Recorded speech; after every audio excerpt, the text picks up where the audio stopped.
সবাইকে স্বাগত। আজকের ভিডিওতে দেখব বুদ্ধগয়াতে কি কি ঘুরবেন। তো চলুন শুরু করা যাক। Hello everyone from Bodh Gaya. On হয়েছে রেকর্ডিং? হ্যাঁ, অন হয়েছে, চলছে, নিচে বললেই হবে। তো আমরা আজকে বেরিয়েছি তাই বুদ্ধগয়া ঘুরতে। এটা আমরা একটা বাইক নিয়ে ঘুরতে বেরিয়েছি। এবার কালকে সন্ধ্যাবেলাতে আমরা মেন বোধি টেম্পলটা ঘুরে নিয়েছিলাম, আর বাকি সব মন্দিরগুলো বন্ধ ছিল। তো এখন আমরা এসেছি এই যে দেখতে পাচ্ছ যেটা পেছনে চাইনিজ টেম্পল। তো এখানে প্রতিটা দেশেরই মোটামুটি, যেগুলো বুদ্ধিস্ট দেশ, তো চায়না হোক বা বাংলাদেশ হোক, প্রতিটা দেশেরই একটা করে ওদের মন্দির আছে।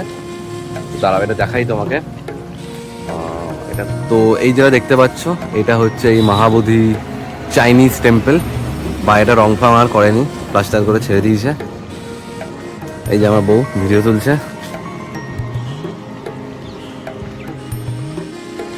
চারিদিকে এখন প্রচুর দোকান তুমি দেখতে পাবে।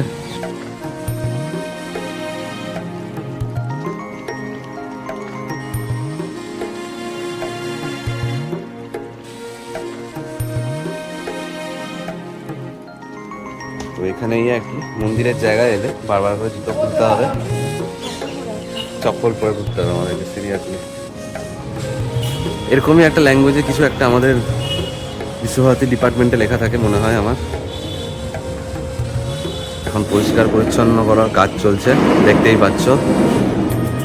তাই আমার মনে হয় না এখন ঢুকতে দেবে আমাদেরকে।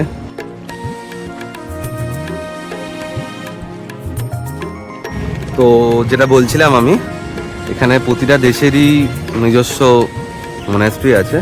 আগেরটা ছিল চায়নার, এটা হচ্ছে তিবেট। তা একই আর কি, মানে তিবেট আর চায়না তো একই এখন। চায়না টিবেট কি করে এক হলো? চায়না তিবেট একই নয়, দখল করে নিয়েছে তো চায়না, তাহলে তো একই তো। দখল করে নিলে তো ওটাই হবে। কিউট কিউট বুদ্ধগুলো রয়েছে এখানে। ও মা, এটা খুব সুন্দর, যে হাত উঁচু করে আছে। ওটার দেখ তুই, একটা ইন্টারেস্টিং ফ্যাক্ট, প্লিজ যারা বুদ্ধিস্ট তারা যদি দেখো এগুলো, খারাপ মনে করো না। দেখো এই বুদ্ধটার কিন্তু ভুঁড়ি আছে আমাদের মতো, আর বাকি বুদ্ধগুলো কিন্তু একদম লিন। এটা বলছে কি ছোটবেলায় কিউট ছিল না, ভুঁড়ি ছিল। আচ্ছা, বাহ, তোমার মতো এত নলেজ তুমি কোথায় রাখো বেবি? কাহা রাখতি হতো?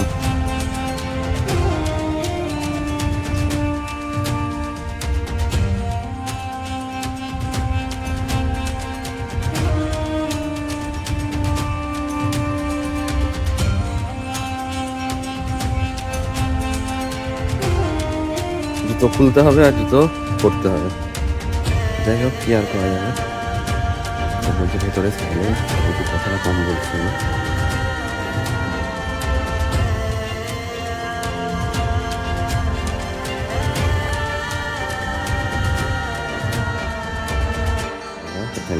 নো এন্ট্রি, তাই আর ঢুকতে পারলাম না।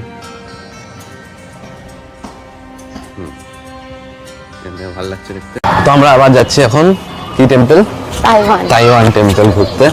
তাইওয়ান টেম্পলটা একটু মেন রোড থেকে ঢুকতে হয়, এই যেটা মেন রোডটা পেছনে দেখতে পাচ্ছ।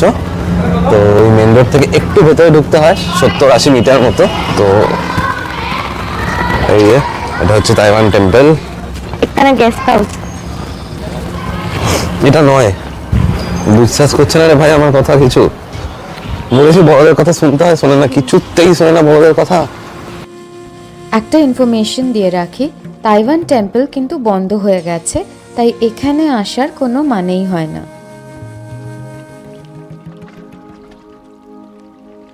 আমরা চলে এসেছি ইন্দোসান নিপনজি জাপানিজ টেম্পল, ঠিক আছে। তো এটা তাহলে আমরা টিবেট দেখলাম আর কি চায়না দেখলাম, আর এটা জাপানিজ। এটা একটু অন্য টাইপের, যেটা দেখতেই পাচ্ছ।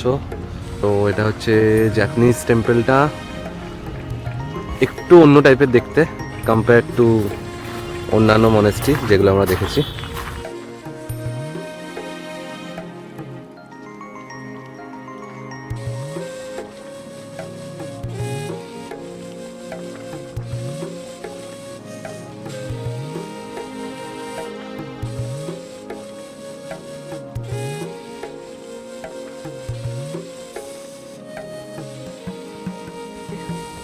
এক দুদিনের ট্যুর আপনারা বানাতেই পারেন এখানকার জন্য।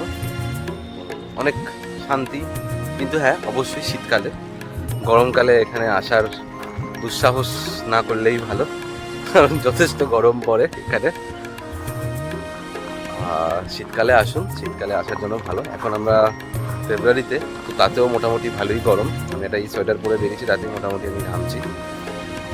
ওই রেডিও টেপ বাজাতে হবে, লিখে দিয়েছে কোনো আওয়াজ করা যাবে না। তো এখন আমরা চলে এসেছি দ্য গ্রেট বুদ্ধা স্ট্যাচু। এটা হচ্ছে অ্যাবাউট দ্য বুদ্ধা স্ট্যাচু, পড়ে নিও পজ করে। ওকে,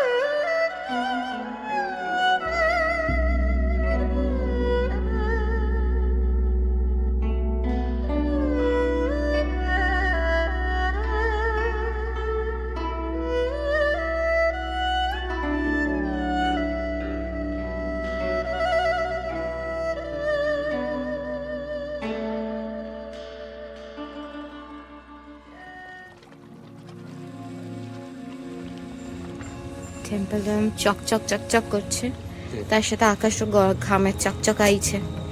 কেমন গরম, ফাটাফাটি, আবার রাত্রিবেলা ঠান্ডা।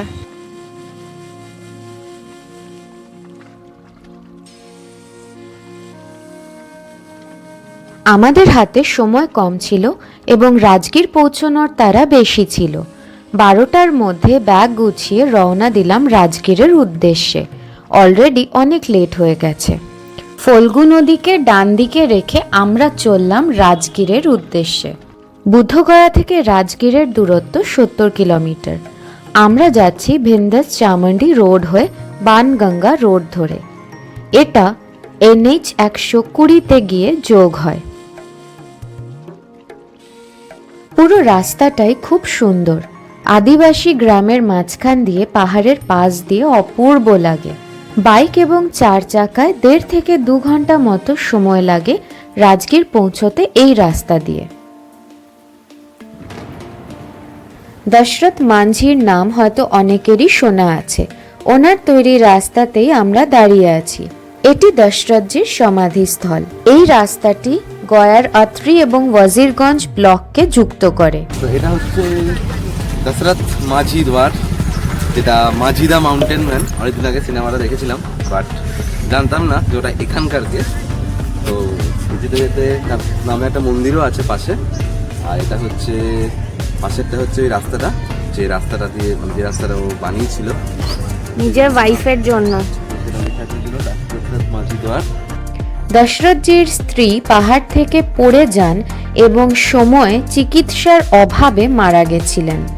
তখন দশরথজি শুধুমাত্র হাতুড়ি এবং ছেনি ব্যবহার করে 22 বছর কঠিন পরিশ্রম করে এই রাস্তাটি গড়ে তোলেন। যদি আপনারা গয়া থেকে রাজগীর যাচ্ছেন বা উল্টোটা, তবে এই রাস্তা নিতে পারেন। এই রাস্তাটি সত্যি খুব সুন্দর এবং ভালো।